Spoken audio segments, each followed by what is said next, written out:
प्यारे बच्चों, आज हम कक्षा 5 की प्रकृति पुस्तक के पार्ट 7 को पढ़ेंगे। आइए शुरू करते हैं। पाठ का नाम है जंगल और जनजीवन।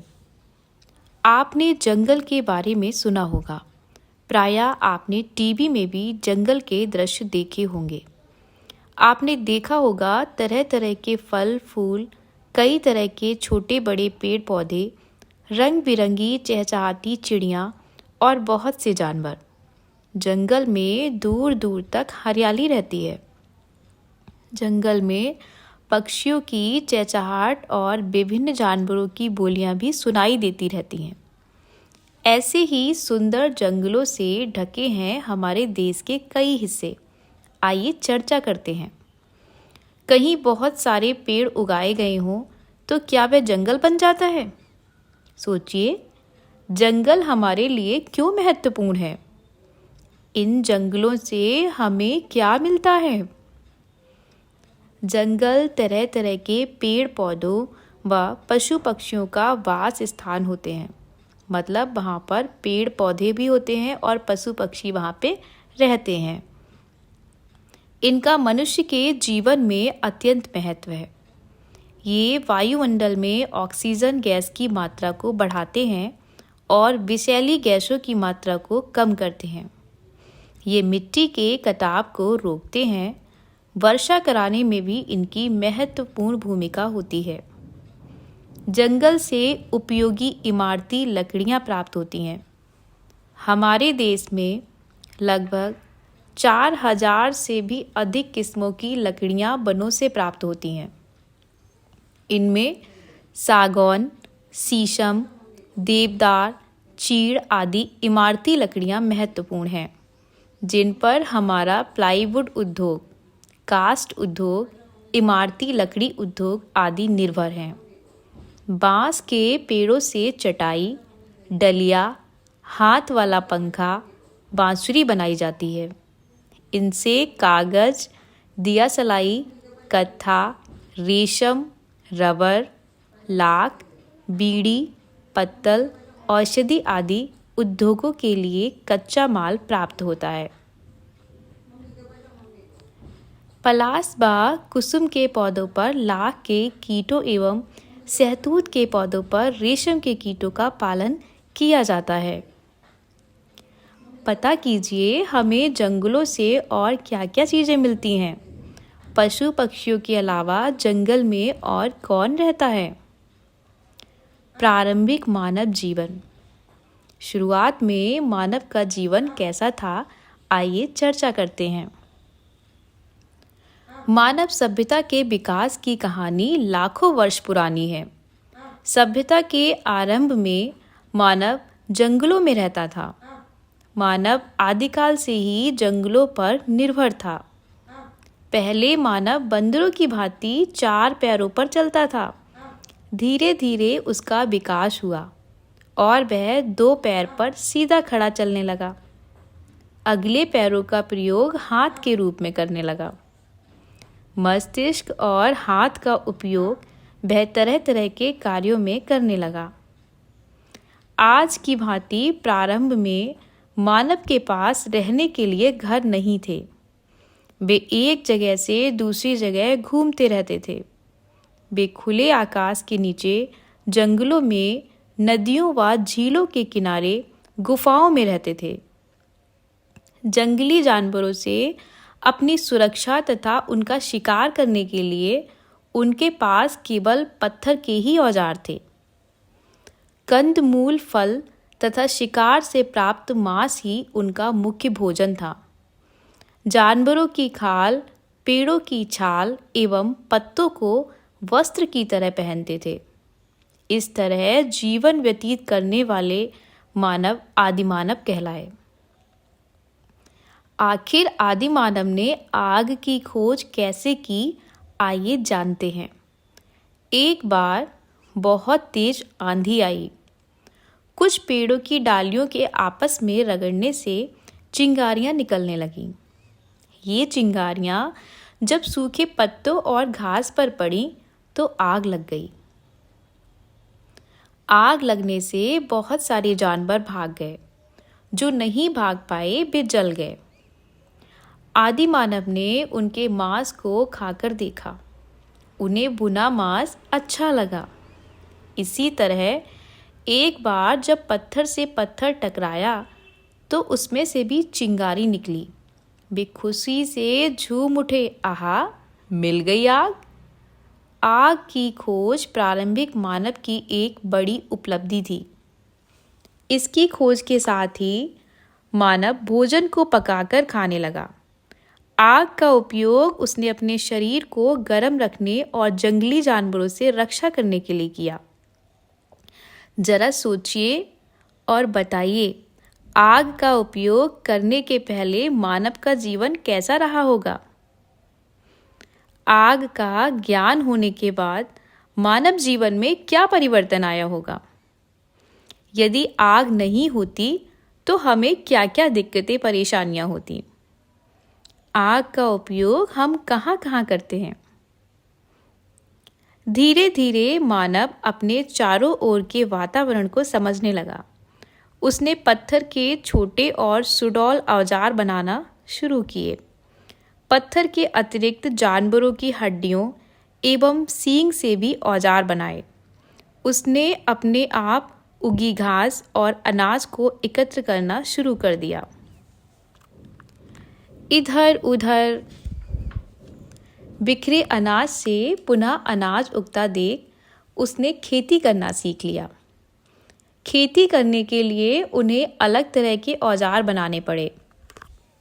इन औजारों को टिकाऊ बनाने की ज़रूरत महसूस हुई, क्योंकि पत्थर के औजार जल्दी टूट जाते थे। अपने औजारों को टिकाऊ बनाने के लिए उन्होंने बहुत उपाय किए और ज़मीन की खुदाई कर तांबे को खोज निकाला। खेती के साथ पशुपालन भी प्रारंभ हुआ। पशुओं का प्रयोग मांस व दूध प्राप्त करने के लिए किया जाता था। और एक खास बात आप लोगों को बताएं, कुत्ता मानव का प्रथम पालतू पशु था। तांबा सर्वप्रथम खोजी गई धातु थी। तांबे के औजारों से काम काफ़ी आसान हो गया। बाद में जब लोहे का पता चला तब उससे भी औजार बनाए गए। ये औजार तांबे के औजारों से अधिक मजबूत होते थे। इन धातुओं की खोज के साथ कुल्हाड़ी और हंसिया उनके प्रमुख औजार हो गए थे। पहाड़ों से लुढ़कते हुए लकड़ी के बड़े बड़े लट्ठों को देखकर उन्हें पहिए का विचार आया। लट्ठों को काटकर उन्होंने पहिए का आविष्कार किया। इसका प्रयोग मिट्टी के बर्तन बनाने तथा सामान ढोने में किया जाने लगा। जरा सोचिए और हमें बताइए, लिखिए कि कुल्हाड़ी और हंसिया से क्या क्या किया जा सकता है। पहिए का उपयोग प्रारंभिक मानव ने किन किन कार्यों में किया होगा? आपने अपने आसपास पहिए का उपयोग होते कहाँ कहाँ देखा है? क्या आपको पता है कि आज भी हमारी जनसंख्या का एक छोटा हिस्सा जंगलों में निवास करता है? इन्हें हम आदिवासी कहते हैं। ये हमारे देश के विभिन्न राज्यों में पाए जाने वाले जंगलों में निवास करते हैं। आदिवासियों का जीवन पूरी तरह जंगल पर निर्भर होता है। आपने दैनिक आवश्यकताओं की पूर्ति ये जंगल से मिलने वाले विभिन्न उत्पादों के द्वारा करते हैं। जंगल से प्राप्त कच्चे पदार्थों से ये डलिया, चटाई, ढोल, बांसुरी, टोकरी, पत्तल, बर्तन, जड़ी बूटी से औषधि आदि बनाकर स्थानीय बाजार में बेचते हैं और अपना जीविकोपार्जन करते हैं। ये जंगल के रखवाले होते हैं। ये जंगल को काटते नहीं हैं। जितनी ज़रूरत होती है उतना ही जंगल से लेते हैं।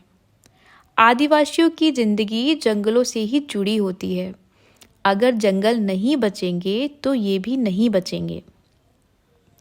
और एक महत्वपूर्ण बात, जंगल अधिकार कानून 2007, ये कानून आदिवासियों को जंगल पर उनका हक दिलाता है। इसके अनुसार जो लोग कम से कम 25 साल से जंगल में रह रहे हैं उनका वहाँ के जंगल और वहाँ पैदा होने वाली चीज़ों पर हक है। उन्हें जंगल से हटाया नहीं जाएगा। जंगल बचाने का काम भी उनकी ग्राम सभा करेगी। और जरा चर्चा कीजिए, अगर जंगल नहीं बचेंगे तो आदिवासी नहीं बचेंगे, ऐसा क्यों? यदि ये जंगल नष्ट हो जाएं तो हमारे जीवन पर क्या प्रभाव पड़ेगा? आदिवासियों के लिए जंगल ही सब कुछ है। विकास के लिए बहुत सी योजनाएं चलाई जाती हैं। कहीं बांध बनाए जाते हैं तो कहीं फैक्ट्री। इन योजनाओं के कारण जंगल काटे जाते हैं। जंगल के कटने से आदिवासियों के जीवन पर प्रतिकूल प्रभाव पड़ा है। वे अपने घर, संस्कृति, कला, परंपरा आदि से दूर हो जाते हैं।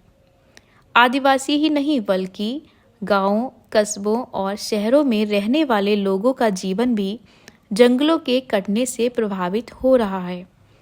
हमें पर्याप्त मात्रा में शुद्ध हवा नहीं मिल पा रही है। वर्षा के कम होने के कारण फसलों का उत्पादन भी प्रभावित हुआ है। क्या आपको पता है, आपके आसपास कोई ऐसा काम चल रहा है जिसके कारण वहाँ के पेड़ काटे जा रहे हैं? जरा पता कीजिए। इसकी वजह से वहाँ के वातावरण पर क्या प्रभाव पड़ रहा है? पेड़ पौधों की संख्या बढ़ाने के लिए हम क्या प्रयास कर सकते हैं? इस पर चर्चा कीजिए और इसके बारे में हमें ज़रूर बताइए। हमारे देश में पहले लोग जंगल और बाग बगीचों से प्यार करते थे। किसान अपनी खेती के आधे भाग में पेड़ जरूर लगाते थे, पर अब लोग पेड़ लगाना भूलते जा रहे हैं। हमें अधिक से अधिक पेड़ लगाने चाहिए और उनकी देखभाल करनी चाहिए।